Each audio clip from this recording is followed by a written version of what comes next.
In this video, I'm going to be showing you how to manage your two screens when you have a MacBook connected with a monitor. So as you can see, they are connected. I'm using HDMI right now, but you can also use a USB-C. So I can drag it onto the monitor. Now let me show you how to actually adjust settings.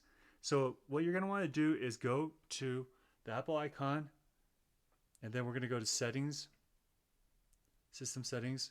From System Settings, we're going to want to get to Display. Once you're in Display, you should see right here, built-in display is Samsung. Okay, so the built-in display is the MacBook. And we're going to go down to Arrange right here. Now you will see this screen pop up, and what you can do is make it side by side. So two monitors that are side by side. And now, if you're like a trader or something, you can like watch it this way, side by side. But that doesn't fit. You can mess around with this, and then you can put this on top, on the bottom, to the left. So I'll show you the top and bottom setup. So then now, for example, I'm going to put done, and then I can drag this up or back down. Now, if you want exactly what's on your MacBook onto the monitor, what you're going to want is a mirror.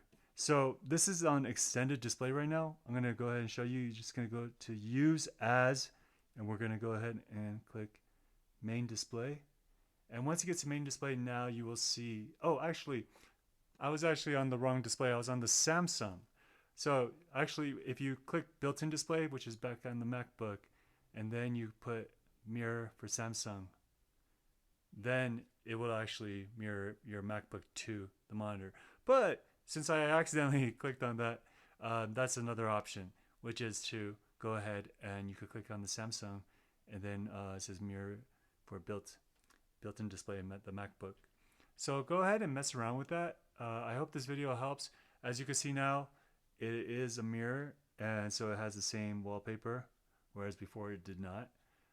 Go ahead and try messing around with this, and I hope it helps. If it does, please consider liking, commenting, or subscribing, and I'll see you next time. Bye-bye.